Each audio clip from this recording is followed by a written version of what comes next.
الحمد لله الحمد لله الذي خلق السماوات والأرض وجعل الظلمات والنور. الحمد لله الحمد لله الذي أنزل على عبده الكتاب ولم يجعل له عوجا. الحمد لله الحمد لله الذي خلق الموت والحياة ليبلو الناس أيهم أحسن عملا.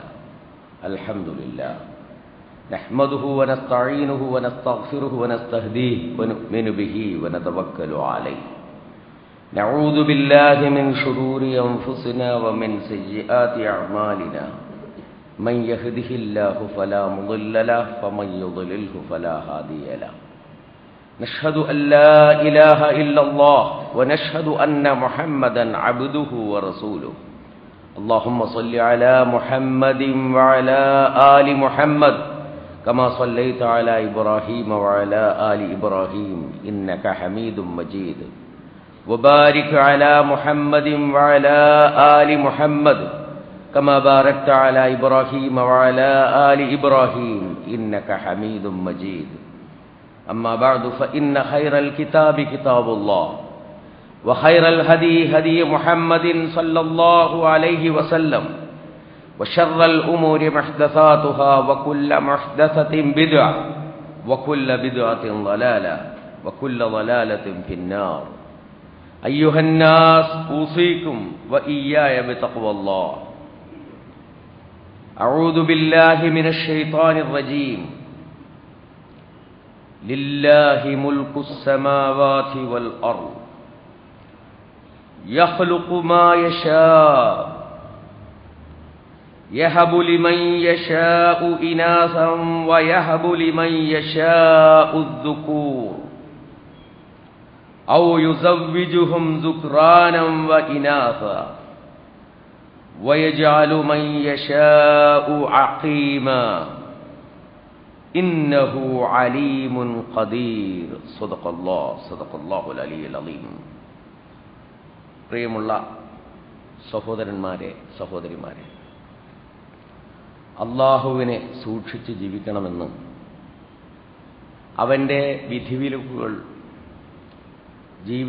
ജീവിതത്തിലുടനീളം പാലിക്കണമെന്നും ഞാൻ നിങ്ങളോടും എന്നോടും ഒരുപോലെ കണിശമായി വസിയത്ത് ചെയ്യുകയാണ്. അല്ലാഹു വിശുദ്ധ ഖുർആനിൽ മാതാപിതാക്കളെ സ്നേഹിക്കേണ്ടതിനെപ്പറ്റി ധാരാളം പറഞ്ഞിട്ടുണ്ട്. പലയിടങ്ങളിലായി വബിൽ വാലിദൈനി ഇഹ്സാന, നിങ്ങളുടെ മാതാപിതാക്കളോട് നന്മ ചെയ്യണം. വിശ്വാസികൾ അവരുടെ മാതാപിതാക്കളോട് നന്മ ചെയ്യണം. സ്വന്തം മാതാപിതാക്കളോട് നന്മ ചെയ്യുന്നവരാണ് ഏറ്റവും ഉത്തമർ എന്നീ ആശയങ്ങൾ ഉൾക്കൊള്ളുന്ന വചനങ്ങൾ നമുക്ക് കാണാൻ കഴിയുന്നതാണ്. മാത്രമല്ല വലാ തഖുല്ലഹുമാ ഉഫിൻ, അവരോട് നിങ്ങൾ ഛേ എന്നുപോലും പറയരുത്. വഖ്ഫിദ് ലഹുമാ ജനാഹദ്ദുല്ലി മിനർ റഹ്മ, കാരുണ്യത്തിന്റെ ചിറകുകൾ അവർക്ക് നിങ്ങൾ താഴ്ത്തിക്കൊടുക്കണം.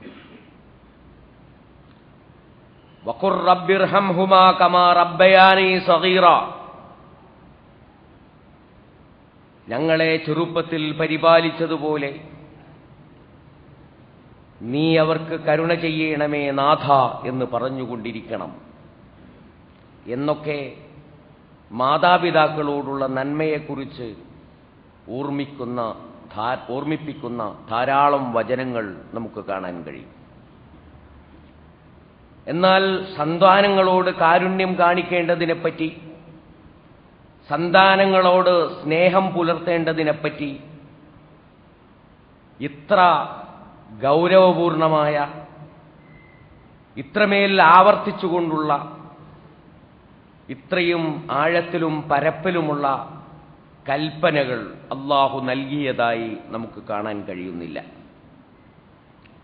എന്തുകൊണ്ടാണ് വിശുദ്ധ വേദഗ്രന്ഥമായ അല്ലാഹുവിൻ്റെ കിതാബായ ഖുർആൻ ഈ ഒരു നിലപാട് സ്വീകരിച്ചിട്ടുള്ളത്?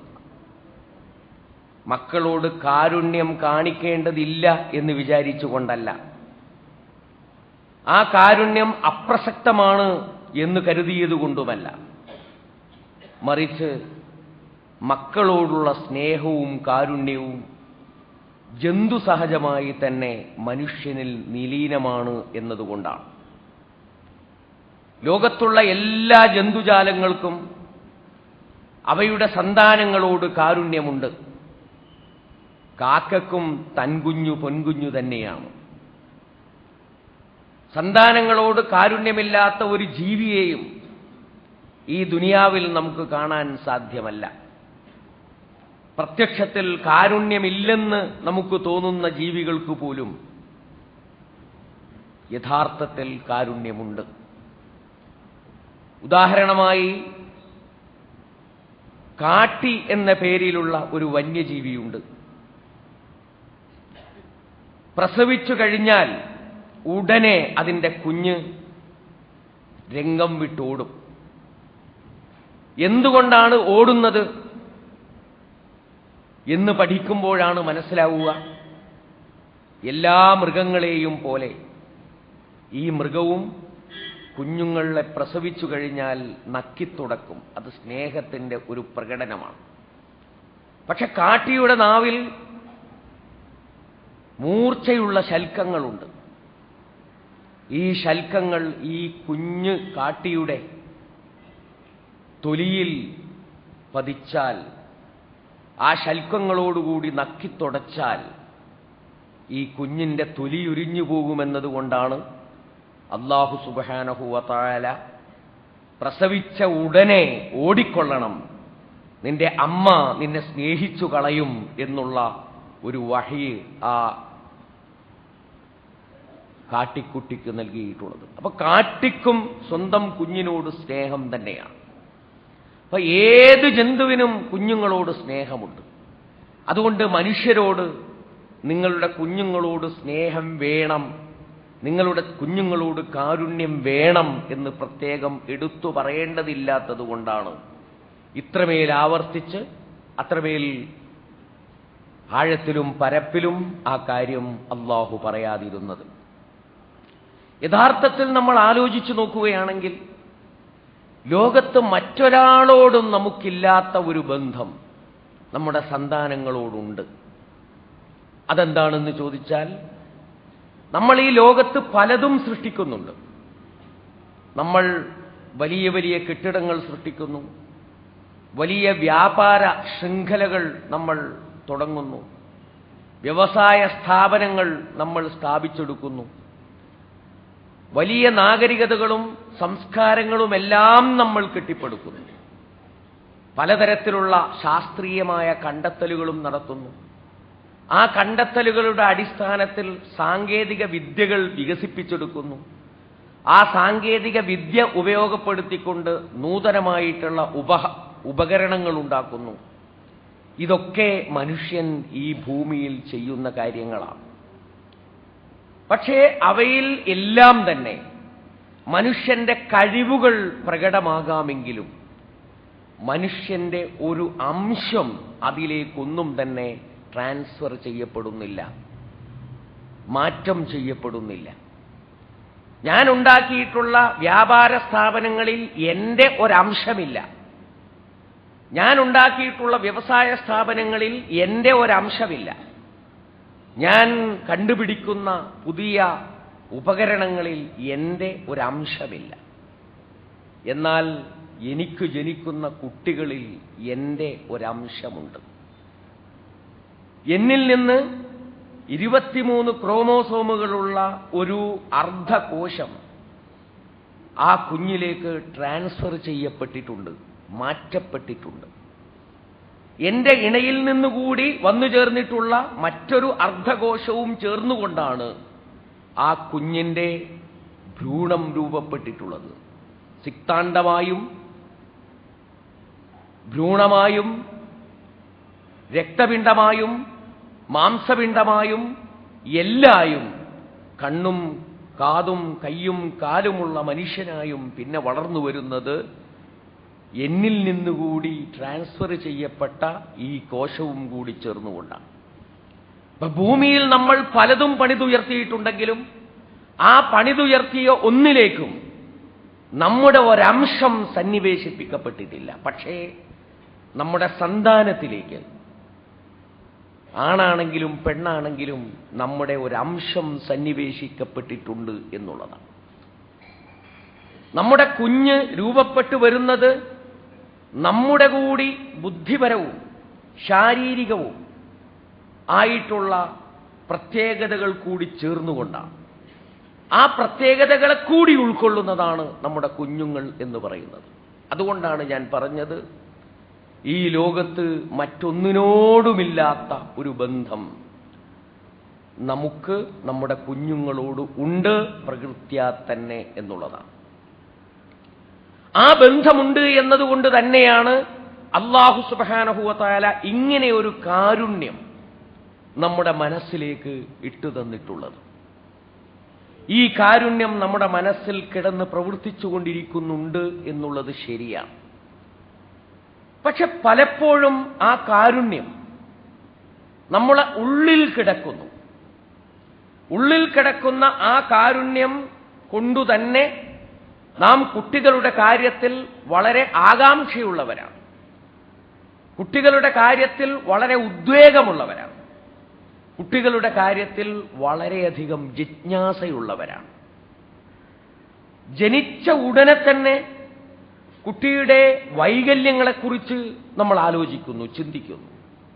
ഒരു വൈകല്യവും ബുദ്ധിപരമായും ശാരീരികവുമായും അതിനില്ല എന്ന് നമ്മൾ ഉറപ്പുവരുത്തുന്നു. ജീവിതത്തിന്റെ ഓരോ ഘട്ടത്തിലും വാങ്ങിക്കൊടുക്കേണ്ട കളിപ്പാട്ടങ്ങൾ നമ്മൾ വാങ്ങിക്കൊടുക്കുന്നു. നഴ്സറിയിൽ ചേർക്കാൻ പ്രായമായാൽ ഏറ്റവും ഉയർന്ന നഴ്സറിയിൽ തന്നെ നമ്മൾ ചേർക്കുന്നു. ഇന്ന് കോഴിക്കോട് പട്ടണത്തിൽ ദൃശ്യമാകുന്ന ഏറ്റവും ആകർഷകമായ വലിയ പരസ്യ ബോർഡുകൾ നഴ്സറി അഡ്മിഷനുമായി ബന്ധപ്പെട്ടിട്ടുള്ളതാണ്. ആ പരസ്യ ബോർഡുകൾ ശ്രദ്ധിച്ച് അതിൽ കാണുന്ന മൊബൈൽ നമ്പറിലേക്ക് വിളിച്ചു നോക്കിയാൽ അറിയാം ഒരു നഴ്സറി അഡ്മിഷന് എത്ര രൂപയാണ് അവർ ചോദിക്കുന്നത് എന്ന്. എത്ര രൂപയാണ് അവർ ചോദിക്കുന്നത് എന്നുള്ള കാര്യം നമ്മൾ പ്രശ്നമാക്കാറില്ല. എത്ര കൂടുതൽ ചോദിക്കുന്നു എന്നുള്ളതാണ് അങ്ങോട്ട് നമ്മെ ആകർഷിക്കുവാനുള്ള മാധ്യമം എന്ന് വന്നിരിക്കും. നഴ്സറി സ്കൂൾ മുതൽ തന്നെ ഏറ്റവും നല്ല വിദ്യാഭ്യാസ സ്ഥാപനത്തിൽ നമ്മൾ അവരെ ചേർക്കും, അവരെ പഠിപ്പിച്ചെടുക്കുന്നു. അവർ ജീവിതത്തിന്റെ വിവിധ തുറകളിൽ വളർന്നു വരണം എന്ന് നമ്മൾ ആഗ്രഹിക്കുന്നു. അവരിൽ നിന്ന് എന്തെങ്കിലും ഇങ്ങോട്ട് കിട്ടണം എന്ന് വിചാരിച്ചുകൊണ്ടല്ല, അവർ ഒരു നിലയിലെത്തണം എന്ന് വിചാരിച്ചുകൊണ്ടാണ് പല രക്ഷിതാക്കളും അത് ചെയ്യുന്നത്. ഇത് വളരെ ശരിയായിട്ടുള്ള ഒരു കാര്യമാണ്. അതേ അവസരത്തിൽ നമ്മിൽ നിന്ന് പ്രകടമാകാതെ പോകുന്ന, നമുക്ക് നീതി പുലർത്താൻ കഴിയാതെ പോകുന്ന ചില ഏരിയകൾ കൂടിയുണ്ട് എന്നുള്ള കാര്യം നിങ്ങളുടെ ശ്രദ്ധയിൽപ്പെടുത്താനാണ് ഞാൻ ഉദ്ദേശിക്കുന്നത്. നിങ്ങളുടെ മനസ്സിൽ കാരുണ്യമുണ്ട്, ആ കാരുണ്യത്തോടൊപ്പം സ്നേഹവുമുണ്ട്. പക്ഷേ നമ്മിൽ പലർക്കും ആ കാരുണ്യവും സ്നേഹവും എങ്ങനെയാണ് നമ്മുടെ കുട്ടികളോട് പ്രാവർത്തികമാക്കേണ്ടത് എന്നറിയില്ല. ദൂരദിക്കിൽ ജോലി ചെയ്തുകൊണ്ടിരിക്കുന്ന, അവിടെ തന്നെ സ്ഥിരതാമസമാക്കിയിട്ടുള്ള രക്ഷിതാക്കളുടെ 2 ഇരട്ടക്കുട്ടികൾ കഴിഞ്ഞ വർഷം പ്രവാസികളുടെ മക്കൾക്ക് വേണ്ടി സംഘടിപ്പിക്കപ്പെട്ട ഒരു ക്യാമ്പിൽ പങ്കെടുത്തിരുന്നു. ഞാൻ ആ കുട്ടികളോട് ചോദിച്ചു, നിങ്ങളുടെ മമ്മിയെക്കുറിച്ച് നിങ്ങളുടെ അഭിപ്രായം എന്താണ്? മമ്മി എന്ന് പറഞ്ഞാലേ കുട്ടിക്ക് തിരിയൂ എന്നതുകൊണ്ടാണ് അങ്ങനെ ചോദിച്ചത്. ഉടനെ ആ കുട്ടികൾ മനോഹരമായ ഇംഗ്ലീഷിൽ മറുപടി പറഞ്ഞു, ഞങ്ങളുടെ മമ്മിക്ക് ഞങ്ങളോട് നല്ല സ്നേഹമാണ്, പക്ഷെ ടീനേജിലുള്ള കുട്ടികളോട് എങ്ങനെയാണ് പെരുമാറുക എന്ന് മാത്രം മമ്മിക്കറിയില്ല. സ്നേഹമുണ്ട് എന്ന് ഞങ്ങൾ മനസ്സിലാക്കുന്നത് ഞങ്ങളിവിടെ വന്നതിന് ശേഷം 2 ദിവസമേ ആയിട്ടുള്ളൂ, ഞങ്ങൾക്ക് ഓരോ ദിവസവും രാവിലെയും വൈകുന്നേരവും 4-5 പ്രാവശ്യം മമ്മി ഞങ്ങളെ വിളിക്കുന്നുണ്ട്. അപ്പൊ മമ്മി ഞങ്ങളെ വിളിക്കുന്നുണ്ട്. മമ്മിക്ക് ഞങ്ങളോട് സ്നേഹമുണ്ട്. പക്ഷേ മമ്മിക്കറിയില്ല ടീനേജിലെ കുട്ടികളോട് എങ്ങനെയാണ് പെരുമാറേണ്ടത് എന്ന് 9ാം ക്ലാസ്സിൽ പഠിച്ചുകൊണ്ടിരിക്കുന്ന ഈ ഇരട്ട കുട്ടികൾ വിലയിരുത്തുകയാണ്. ഇത് ഒരൊറ്റപ്പെട്ട സംഭവമായി എനിക്ക് തോന്നിയിട്ടില്ല. മറിച്ച് ഇത് നമ്മുടെ കുട്ടികളെല്ലാം അനുഭവിക്കുന്ന ഒരു പ്രശ്നമാണ്. ചില കുട്ടികളെ കൗൺസലിംഗ് നടക്കുന്ന സന്ദർഭത്തിൽ കുട്ടികൾ പറയും, എന്റെ ഉമ്മയും ഉപ്പയും എന്നെ സ്നേഹിച്ചിട്ടേയില്ല. അതിനുള്ള കാരണങ്ങളും അവർ വിശദീകരിക്കും. രക്ഷിതാക്കളോട് സംസാരിച്ചാലോ അവർ പറയും, എന്റെ മക്കൾ അങ്ങനെ പറയുകയും ഞാൻ അവരെ സ്നേഹിച്ചിട്ടില്ലെന്നോ. നിങ്ങൾ നോക്കൂ, അവർക്ക് ഞാൻ വാങ്ങിക്കൊടുത്തിട്ടുള്ള കളിപ്പാട്ടങ്ങൾ ഇപ്പോഴും എൻ്റെ വീട്ടിലെ ഷോക്കേസിലുണ്ട്. എത്ര വൈവിധ്യമാർന്നതാണത്, എത്ര മനോഹരമായതാണത്. ഓരോ പ്രായത്തിൻ്റെയും ബുദ്ധിയുടെ വികാസത്തിന് പര്യാപ്തമായിട്ടുള്ള കളിസാധനങ്ങൾ അവർക്ക് ഞാൻ വാങ്ങിക്കൊടുത്തിട്ടുണ്ട്. ഞാൻ അവരെ പഠിപ്പിച്ചിട്ടുള്ളത് ഉയർന്ന സ്കൂളിലാണ്.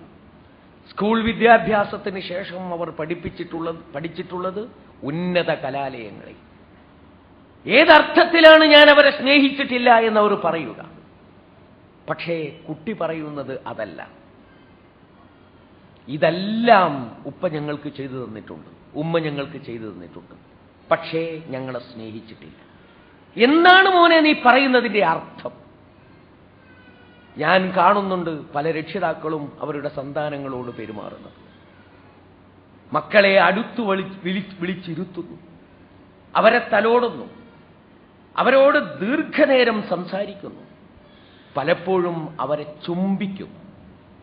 എന്റെ പിതാവിന്റെ ഭാഗത്ത് നിന്ന് എനിക്ക് ഓർമ്മ വെച്ച നാൾ മുതൽ ഒരു ചുംബനം എനിക്ക് കിട്ടിയിട്ടില്ല. എന്റെ ഉപ്പയുടെ ചുംബനത്തിന് ഞാൻ ദാഹിക്കുന്നു, എന്റെ ഉപ്പയുടെ തലോടലിന് ഞാൻ ദാഹിക്കുന്നു. ഞാൻ 10-18 വയസ്സായിട്ടുള്ള ഒരാളാണ് എന്നുള്ളത് ശരിയാണ്. എന്നാലും ഉപ്പയുടെ സ്നേഹപൂർണമായിട്ടുള്ള സ്പർശം ഇന്നും എന്നെ ഞരമ്പുകൾക്ക് ആവേശം നൽകുന്നുണ്ട്, എനിക്ക് പ്രതീക്ഷകൾ നൽകുന്നുണ്ട്. എന്റെ മനസ്സിലേക്ക് അത് തെളിനീരായി വരുന്നുണ്ട്. പക്ഷേ അതെനിക്ക് ആസ്വദിക്കാൻ കഴിയുന്നില്ല. അതെന്റെ പ്രതീക്ഷയും ആഗ്രഹവും മാത്രമായി അവശേഷിക്കുകയാണ് ചെയ്യുന്നത് എന്നവർ പറയുമ്പോൾ പലപ്പോഴും നമ്മൾ അന്തം വിട്ടുപോകും. നമ്മുടെ വീടുകളിൽ വന്ന് കുട്ടികൾ ധാരാളമായി നമ്മളോട് സംസാരിക്കുന്നു. പക്ഷേ നമ്മളാകട്ടെ ജീവിതത്തിന്റെ മറ്റു വിഷയങ്ങളെക്കുറിച്ച് ചിന്തിക്കുകയോ വലിയ ഗൗരവമുള്ള കാര്യങ്ങൾ സംസാരിക്കുകയോ ചെയ്യുന്നു. അവരുടെ സ്കൂൾ അനുഭവങ്ങളെക്കുറിച്ച്, അവർക്ക് സഹപാഠികളിൽ നിന്നുണ്ടാകുന്ന അനുഭവങ്ങളെ സംബന്ധിച്ച്, അവർ ചെയ്തിട്ടുള്ള കൊച്ചു കൊച്ചു വലിയ കാര്യങ്ങളെ സംബന്ധിച്ച് അവർ വാതോരാതെ സംസാരിക്കുമ്പോൾ ആ സംസാരം കേട്ടുനിൽക്കാനുള്ള ക്ഷമ പോലും നമുക്ക് ലഭ്യമാകുന്നില്ല. അവർക്ക് അല്പം പോലും സമയം കൊടുക്കാൻ നമുക്ക് സാധ്യമാകുന്നില്ല എന്നുള്ളതാണ്. കുട്ടികളാകട്ടെ നമ്മുടെ ദൃശ്യമാധ്യമങ്ങളിൽ നിന്ന് പപ്പയും മമ്മിയും കുട്ടിയും പാർക്കുകളിൽ പോയി കളിച്ചുല്ലസിക്കുന്ന, പാട്ടുപാടി ആനന്ദിക്കുന്ന ചിത്രങ്ങളാണ് കണ്ടുകൊണ്ടിരിക്കുന്നത്. അവരുടെ സ്വപ്നത്തിലും സങ്കല്പത്തിലുമുള്ളത് അങ്ങനെ അവരെ സ്നേഹിക്കുകയും അവരോടൊപ്പം കഴിയുകയും അവർക്ക് വേണ്ടി സമയം ചെലവഴിക്കുകയും ചെയ്യുന്ന മാതാപിതാക്കളാണ്. അത്തരത്തിലുള്ള മാതാപിതാക്കളായി അവരുടെ ബുദ്ധിപരവും വൈജ്ഞാനികവുമായ വളർച്ചയ്ക്ക് വേണ്ടി ശ്രമിക്കുന്നതുപോലെ, അവരുടെ ശാരീരികമായ ആരോഗ്യത്തിന്റെ കാര്യത്തിൽ ശ്രദ്ധിക്കുന്നതുപോലെ, അവരുടെ വൈകാരികമായിട്ടുള്ള ആവശ്യങ്ങൾ കൂടി പൂർത്തീകരിച്ചു കൊടുക്കത്തക്ക വിധത്തിലുള്ള ഒരു സ്നേഹം നമുക്ക് നൽകുവാൻ കഴിഞ്ഞിട്ടുണ്ടോ എന്നുള്ള കാര്യം നമ്മൾ ആലോചിക്കേണ്ടത്. അല്ലാഹു സുബ്ഹാനഹു വ തആല നമുക്ക് നൽകിയിട്ടുള്ള സന്താനങ്ങളെക്കുറിച്ച് എന്താണ് പറഞ്ഞിട്ടുള്ളത് എന്ന് നിങ്ങൾ ഓർക്കണം. അൽ മാലു വൽ ബനൂന സീനത്തുൽ ഹയാത്തിദ് ദുനിയ. നിങ്ങളെ സംബന്ധിച്ചിടത്തോളം നിങ്ങളുടെ സന്താനങ്ങളും നിങ്ങളുടെ ധനവും ഈ ദുനിയാവിലെ ജീവിതത്തിലെ അലങ്കാരങ്ങളാണ്. ഒരലങ്കാരം എന്നുള്ള നിലക്ക് നിങ്ങൾക്ക് നൽകുന്ന കാര്യങ്ങളാണ്. പക്ഷേ ആ അലങ്കാരങ്ങൾ നിങ്ങളുടെ തലവേദനകളായി തീരുന്നുവെങ്കിൽ, ആ അലങ്കാരങ്ങൾ നിങ്ങളുടെ മനോദുഃഖങ്ങളുടെ ഹേതുവായി തീരുന്നുവെങ്കിൽ അത് അല്ലാഹുവിന്റെ തീരുമാനമല്ല, മറിച്ച് അത് നിങ്ങളുടെ പെരുമാറ്റങ്ങളിൽ സംഭവിച്ചുകൊണ്ടിരിക്കുന്ന ദൂഷ്യത്തിന് അതിന് പങ്കുണ്ടാകും എന്ന് നിങ്ങൾ മനസ്സിലാക്കും. വഅംദദ്നാകും ബിഅംവാലിൻ വബനീൻ. ഒരു മനുഷ്യൻ അല്ലാഹു സുബ്ഹാനഹു വ തആല നൽകുന്ന അനുഗ്രഹങ്ങളിൽ ഏറ്റവും പ്രധാനപ്പെട്ട അനുഗ്രഹമാണ് സമ്പത്ത്. അതുപോലെയുള്ള ഒരു അനുഗ്രഹമാണ് സന്താനം. ധാരാളം സന്താനങ്ങൾ ഉണ്ടാവുക എന്നുള്ളത് കഴിഞ്ഞുപോയ എല്ലാ നാഗരികതകളിലും മനുഷ്യർ അഭിമാനമായി കണ്ടിരുന്നു എന്ന് നിങ്ങൾ മനസ്സിലാക്കണം. ധാരാളം സന്താനങ്ങൾ ഉണ്ടാകുക, വബനീന ശുഹൂദ, എന്തിനും പോന്ന മക്കൾ, തനിക്കുതാൻ പോന്ന മക്കൾ ഉണ്ടാവുക എന്നത് ഒരാളുടെ അഭിമാനത്തിന്റെ ലക്ഷണമായിട്ട് ആളുകൾ എടുത്തു പറഞ്ഞിരുന്നു കഴിഞ്ഞുപോയ എല്ലാ സംസ്കാരങ്ങളിലും, കഴിഞ്ഞുപോയ എല്ലാ നാഗരികതകളിലും എന്ന് നിങ്ങൾ മനസ്സിലാക്കും. പക്ഷേ മോഡേൺ ഏജ് എന്ന് പറയുന്ന ഒരു ആധുനിക കാലഘട്ടത്തിൽ, ഇടയ്ക്ക് വന്നുപോയിട്ടുള്ള ഒരു കാലഘട്ടത്തിൽ കുട്ടികൾ ധാരാളം ഉണ്ടാകുക എന്നുള്ളത് ഒരു അപമാനമായി തീരുന്ന ഒരവസ്ഥ വന്നു ചേർന്നു എന്നത് നമ്മൾ ഓർക്കേണ്ടതുണ്ട്, മനസ്സിലാക്കേണ്ടതുണ്ട്. എനിക്ക് 10 കുട്ടികളുണ്ട് എന്ന് തല ഉയർത്തിപ്പിടിച്ച് നട്ടെല്ല് നിവർത്തി ഒരു രക്ഷിതാവിന് പറയാൻ കഴിയില്ല. അഭിമാനത്തോടുകൂടി പറയണമെങ്കിൽ എനിക്കൊരു മോളും ഒരു മോനുമുണ്ട് എന്ന് തന്നെ പറയണം. ഒരു മോളും ഒരു മോനുമുണ്ട്. അങ്ങനെ ആദ്യം ഒരു മോള് ജനിക്കുകയും രണ്ടാമതൊരു മോൻ ജനിക്കുകയും ചെയ്താൽ അയാളെപ്പോലുള്ള ഭാഗ്യവാൻ വേറെയില്ല. കാരണം ആണും പെണ്ണുമായി ഇനി അവസാനിപ്പിക്കാമല്ലോ എന്നവർക്ക് വേഗം തീരുമാനിക്കാൻ കഴിയും. ഇങ്ങനെ ഒരു കാലഘട്ടം നാഗരികതകളിൽ എവിടെയെങ്കിലും ഉണ്ടായിരുന്നോ എന്ന് ചെകഞ്ഞു നോക്കണം. പക്ഷേ ആധുനിക കാലഘട്ടത്തിൽ ഉണ്ടായിരുന്നു. ആ ആധുനിക കാലഘട്ടത്തിൽ നിന്ന് ഉത്തരാധുനിക കാലഘട്ടത്തിലേക്ക് കടന്നപ്പോഴേക്കും, അഥവാ 21ാം നൂറ്റാണ്ട് കടന്നപ്പോഴേക്കും ആധുനിക കാലഘട്ടത്തിൽ സംഭവിച്ചിട്ടുള്ള ഒരബദ്ധമായിരുന്നു എന്ന് മനുഷ്യ നാഗരികത തിരിച്ചറിഞ്ഞുകൊണ്ടിരിക്കുകയാണ്. ഇന്ന് ഇന്ത്യ ഒരു സൂപ്പർ പവറാകാൻ പോവുകയാണ് എന്നാണ് പറയുന്നത്. സൂപ്പർ പവറാകാൻ പോകുന്നു എന്നതിന്റെ ഒന്നാമത്തെ ന്യായം, ലോകത്ത് ഏറ്റവും കൂടുതൽ യുവാക്കളുള്ളത് നമ്മുടെ നാട്ടിലാണ് എന്നുള്ളതാണ്. ചൈനയിൽ പോലും നമ്മുടെ നാട്ടിലുള്ളതുപോലെയുള്ള യുവാക്കളില്ല. ആ യുവാക്കൾ എങ്ങനെയാണ് വളർന്നു വന്നിട്ടുള്ളത്? അവർ ജനിച്ചത് അശ്രദ്ധയിൽ ജനിച്ചു പോയതാണ്. ഗവൺമെന്റിന്റെ മിഷണറി എത്താത്തിടങ്ങളിൽ, ഗവൺമെന്റിന്റെ മിഷണറി എത്തിയിട്ടും ഗർഭനിരോധ മാർഗങ്ങൾ സ്വീകരിക്കാനുള്ള സാമ്പത്തിക ശേഷി പോലും ഇല്ലാതെ പോയ ഇടങ്ങളിൽ, അല്ലെങ്കിൽ മതപരമായോ വിശ്വാസപരമായോ കാരണങ്ങളാൽ കുടുംബാസൂത്രണം അത്ര കൃത്യമായി നടപ്പാക്കേണ്ടതില്ല എന്ന് മനസ്സിലാക്കിയ ഇടങ്ങളിലാണ് കുട്ടികൾ ജനിച്ചത്. ആ കുട്ടികളാണ് യുവാക്കളായി ഇന്ന് വളർന്നത്. ആ യുവാക്കളാണ് നമ്മുടെ രാജ്യത്തെ സൂപ്പർ പവർ എന്ന് പറയുന്ന പദവിയിലേക്ക് നയിക്കാനിരിക്കുന്നത് എന്ന് നാം വിചാരിക്കണം. നമ്മുടെ കയ്യിൽ ഏറ്റവും കുറവെന്താണെന്ന് ചോദിച്ചാൽ ഇന്ന് മാൻ പവറാണ്. മാൻ പവറാണ് നമ്മുടെ ഏറ്റവും വലിയ പ്രശ്നം എന്ന് നിങ്ങൾക്ക് മനസ്സിലാക്കാൻ കഴിയണമെങ്കിൽ നമ്മുടെ കോഴിക്കോട്ടങ്ങാടിയിൽ ബിൽഡിംഗ് പണി നടന്നുകൊണ്ടിരിക്കുന്ന സൈറ്റുകളിൽ നിങ്ങൾ കയറി ചെന്നാൽ മതി. ദൂരദിക്കുകളിൽ നിന്ന് കൊലപ്പായി ആയിരങ്ങളും പതിനായിരങ്ങളുമായി ആളുകളെ കൊണ്ടുവന്നിട്ടാണ്, അവരുടെ ശാരീരിക ശക്തിയാണ് ഇന്ന് സംസ്കാരങ്ങളുടെയും നാഗരികതകളുടെയും നിർമ്മാണത്തിന് നമ്മൾ ഉപയോഗപ്പെടുത്തിക്കൊണ്ടിരിക്കുന്നത് എന്ന് നമ്മൾ അറിയണം. ഞാൻ പറഞ്ഞു വരുന്നത്, മക്കൾ എന്നത് ഒരാൾക്ക് മാത്രമല്ല, ഒരു സമൂഹത്തിന് തന്നെ അനുഗ്രഹമായിട്ടുള്ള കാര്യമാണ്. മാൻ പവറാണ് ഏറ്റവും പ്രധാനപ്പെട്ട പവർ എന്ന് മനസ്സിലാക്കപ്പെട്ടിട്ടുള്ള പുതിയ നൂറ്റാണ്ടിലാണ് നാം ജീവിച്ചുകൊണ്ടിരിക്കുന്നത്. ഈ മാൻ പവർ ഏറ്റവും കൂടുതൽ ഉപകാരപ്പെടണമെങ്കിൽ ഞാൻ നേരത്തെ പറഞ്ഞതുപോലെ വൈകാരികമായ ആവശ്യങ്ങൾ കൂടി പൂർത്തീകരിക്കപ്പെടുന്ന ഒരവസ്ഥ ഉണ്ടാകണം. നമ്മൾ അല്ലാഹുവിനോട് പ്രാർത്ഥിക്കുന്നുണ്ട്, റബ്ബനാ ഹബ് ലനാ മിൻ അസ്വാജിനാ വദുർരിയാതിനാ ഖുർറത അയുൻ.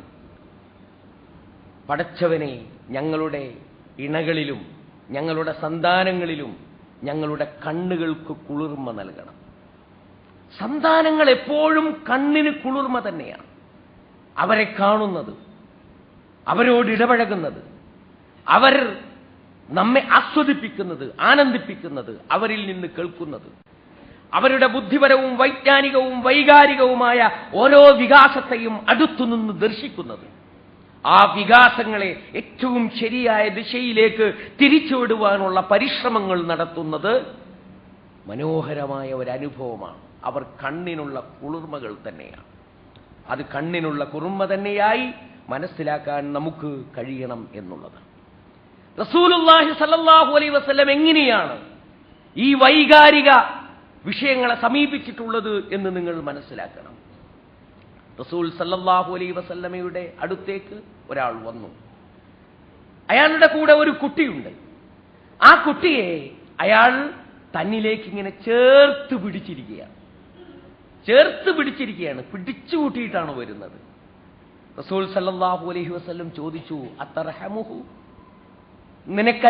നിനക്കതിനോട്, ആ കുഞ്ഞിനോട് കാരുണ്യമുണ്ടല്ലേ? ഖാല നഅം, അതെ, എനിക്ക് ഈ കുഞ്ഞിനോട് കാരുണ്യമുണ്ട്. റസൂൽ സല്ലല്ലാഹു അലൈഹി വസല്ലം പറഞ്ഞു, ഫല്ലാഹു അർഹമു ബിക മിൻക ബിഹി. നീ അവനോട് എത്ര കാരുണ്യം കാണിക്കൂ, ആ കുഞ്ഞിനോട് എത്ര കാരുണ്യം കാണിക്കുന്നുവോ അതിനേക്കാൾ അധികം കാരുണ്യം അല്ലാഹു നിന്നോട് കാണിച്ചുകൊണ്ടിരിക്കുന്നുണ്ട്. ഒരിക്കൽ റസൂലുള്ളാഹി സല്ലല്ലാഹു അലൈഹി വസല്ലം ഒരു കുട്ടിയെടുത്ത് ചുംബിക്കുകയാണ്. ആ കുട്ടിയെടുത്ത് ചുംബിക്കുന്ന സന്ദർഭത്തിൽ ഒരു ഗ്രാമീണനായ അറബി അവിടെയുണ്ട്.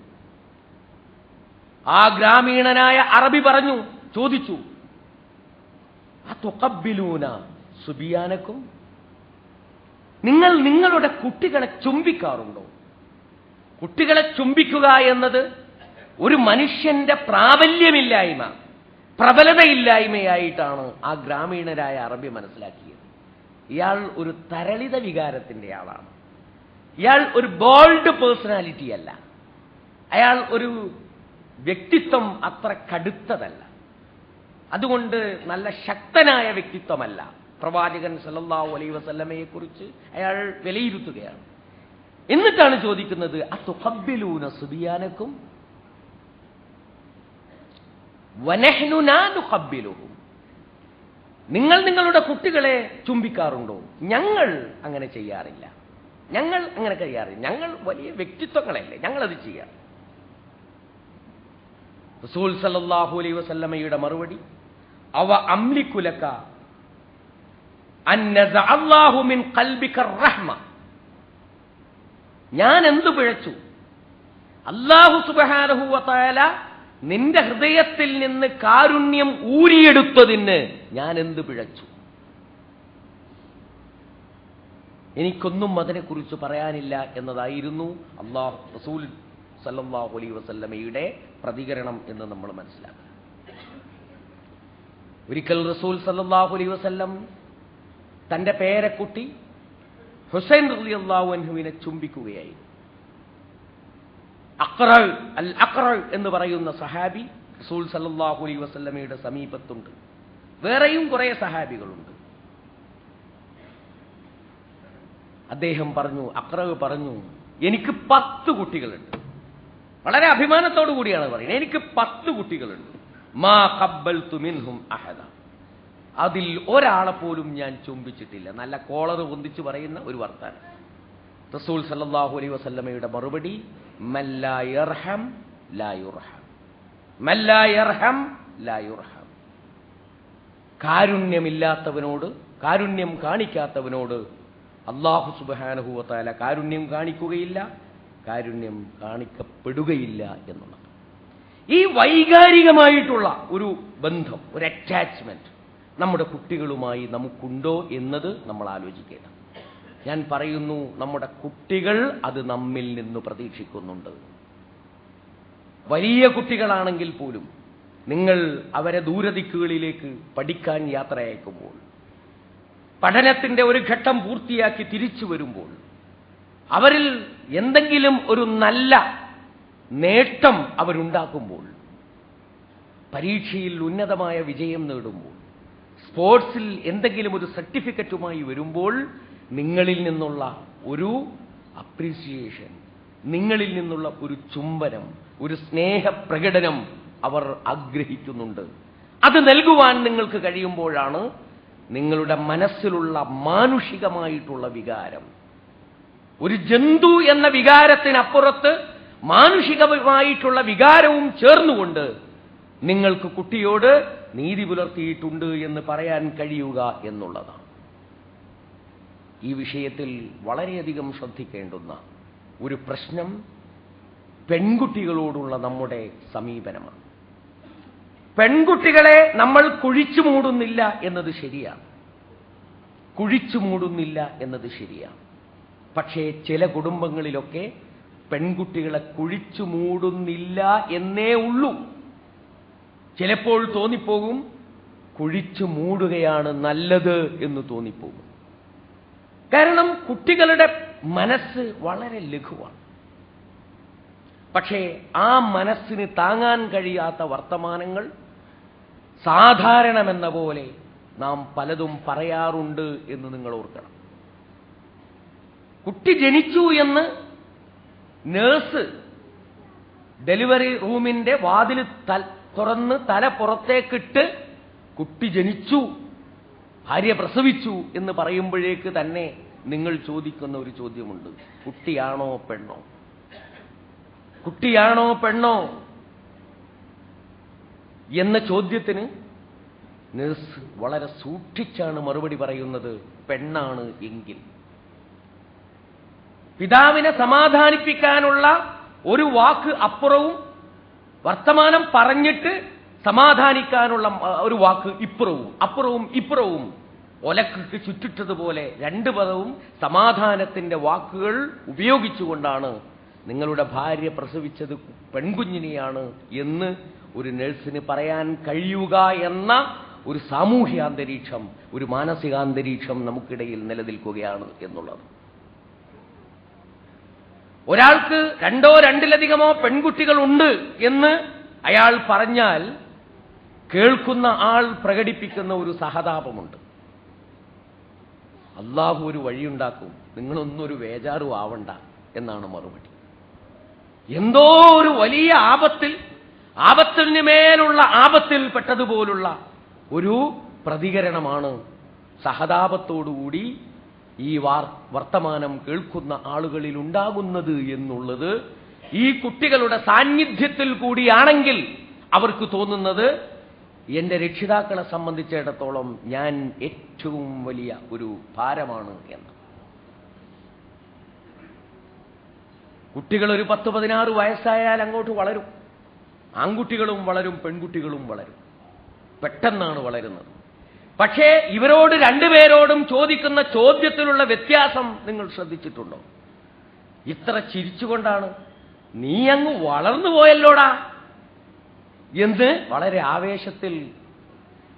മറ്റോളോടോ എടി നീ അങ്ങ് വളർന്നല്ലോ, പേടിപ്പെടുത്തുകയാണല്ലോ എന്ന ഒരു വാചകം അതിൽ എഴുതി ചേർക്കുന്നില്ല എന്ന് മാത്രമേ ഉള്ളൂ. ഈ ചെറുതെങ്കിലും ബോധപൂർവമല്ലെങ്കിലും വന്നുകൊണ്ടിരിക്കുന്ന ഈ പ്രതികരണ വ്യത്യാസങ്ങൾ, ഈ പെരുമാറ്റ വ്യത്യാസങ്ങൾ കുട്ടികളെ വളരെയധികം സ്വാധീനിക്കും, അവരെ പ്രയാസപ്പെടുത്തും എന്നത് പലപ്പോഴും നമ്മൾ ഓർക്കാറില്ല എന്നുള്ളത്. ഈ ആണും പെണ്ണും തമ്മിലുള്ള വ്യത്യാസം, നമ്മുടെ പെരുമാറ്റത്തിലുള്ള വ്യത്യാസം റസൂലുള്ളാഹി സല്ലല്ലാഹു അലൈഹി വസല്ലം തീർത്തും നിരുത്സാഹപ്പെടുത്തിയത്. റസൂൽ ആ സംഭവത്തെ അഡ്രസ് ചെയ്യാതിരിക്കുകയില്ലല്ലോ. റസൂലുള്ളാഹി സല്ലല്ലാഹു അലൈഹി വസല്ലം ആ സംഗതിയെ അഭിമുഖീകരിക്കാതെ കടന്നുപോവുകയില്ലല്ലോ. കാരണം റസൂൽ സല്ലല്ലാഹു അലൈഹി വസല്ലമയുടെ കാലത്താണ് ചരിത്രത്തിൽ പെൺകുട്ടികളോട് ഏറ്റവും വലിയ ക്രൂരത ചെയ്തിരുന്നത്. അതുകൊണ്ട് റസൂലുള്ളാഹി സല്ലല്ലാഹു അലൈഹി വസല്ലം പല സ്വഭാവത്തിലും ആ സംഭവത്തെ അഭിമുഖീകരിച്ചിട്ടുണ്ട് എന്ന് നിങ്ങൾ മനസ്സിലാക്കും. റസൂല് പറഞ്ഞു, നിങ്ങൾക്ക് 3 കുട്ടികളുണ്ടെന്ന് വിചാരിക്കുക, പെൺകുട്ടികൾ. ആ പെൺകുട്ടികളെ നിങ്ങൾ പോറ്റി വളർത്തി ഹലാലായ രൂപത്തിൽ ഒരു വിവാഹം ചെയ്ത് അയച്ചാൽ പിന്നെ സ്വർഗത്തിനും നിങ്ങൾക്കുമിടയിൽ യാതൊരു മറയുമില്ല. അതായത് നിങ്ങൾ സ്വർഗം ആഗ്രഹിക്കുന്നുവെങ്കിൽ ഈ കുഞ്ഞുങ്ങളെ വളർത്തുക, പെൺകുട്ടികളെ വളർത്തുക, അവരെ ഒരു ലക്ഷ്യത്തിലേക്ക് എത്തിക്കുക എന്നത് നിങ്ങളുടെ ജീവിതത്തിന്റെ ഭാഗമായി തീരണം എന്ന് റസൂൽ സല്ലല്ലാഹു അലൈഹി വസല്ലം പഠിപ്പിക്കുകയായിരുന്നു എന്നുള്ളത്. ഈ വിവേചനം ഒരു കാരണവശാലും ഒരു പെരുമാറ്റത്തിലുമുണ്ടാകും. നിങ്ങൾ വീട്ടിലേക്ക് കയറി ചെല്ലുമ്പോൾ ഒരേ പ്രായത്തിലുള്ള ആൺകുട്ടികളും പെൺകുട്ടികളും ഉണ്ടെങ്കിൽ നിങ്ങളുടെ കയ്യിലുള്ള പലഹാരം നിങ്ങൾ കൊടുക്കേണ്ടുന്നത് പെൺകുട്ടികൾക്കാണ്. ചെറിയ കുട്ടികൾക്കൊരു പരിഗണന നൽകുന്നത് പോലെ ഒരേ പ്രായത്തിലാകുമ്പോൾ പെൺകുട്ടികൾക്കാണ് പരിഗണന നൽകേണ്ടത്. ഈ ഒരു സ്വഭാവത്തിൽ നമുക്ക് മക്കളോട് നീതി പുലർത്തി മുന്നോട്ട് പോകുവാൻ കഴിയണം. അഅ്ദിലൂ ബൈന അബ്നാഇകുമെന്ന് റസൂൽ സല്ലല്ലാഹു അലൈഹി വസല്ലം ആവർത്തിച്ചു പറഞ്ഞിട്ടുള്ളതാണ്. മക്കൾക്കിടയിൽ നിങ്ങൾ നീതി പാലിക്കണം. ഈ നീതിപാലനം നമ്മുടെ ഭാഗത്തു നിന്നുണ്ടാകണം. 2 കാര്യങ്ങളാണ് പ്രധാനമായും ഞാൻ പറയാൻ ശ്രമിച്ചത്. ഒന്ന്, കുട്ടികളുടെ വൈജ്ഞാനികവും ബുദ്ധിപരവും ശാരീരികവുമായ ആവശ്യങ്ങൾ പൂർത്തീകരിച്ചു കൊടുക്കുന്നത് പോലെ അവരുടെ വൈകാരികമായ ഭാവങ്ങളെ അഡ്രസ് ചെയ്യുന്ന, അതിനെ അഭിമുഖീകരിക്കുന്ന ഒരു പെരുമാറ്റം നമ്മളിൽ നിന്ന് ഡെവലപ്പ് ചെയ്തെടുക്കണം, വികസിപ്പിച്ചെടുക്കണം. നമ്പർ 1. രണ്ടാമത്തേത്, പെൺകുട്ടികളോട് ഇന്ന് നമ്മിൽ പൊതുവിൽ കാണിച്ചുകൊണ്ടിരിക്കുന്ന സമീപനത്തിൽ അടിമുടി മാറ്റം വരണം. എന്നിട്ട് നമുക്കവരെ സമൂഹത്തിന് വേണ്ടപ്പെട്ടവരായി വളർത്തിയെടുക്കാൻ കഴിയണം. കാര്യങ്ങൾ യഥാവിധി മനസ്സിലാക്കാനുള്ള തൗഫീഖ് അല്ലാഹു സുബ്ഹാനഹു വ തആല നമുക്ക് നൽകുമാറാകട്ടെ. അഖൂലു ഖൗലി ഹാദാ അസ്തഗ്ഫിറുല്ലാഹ ലി വലക്കും.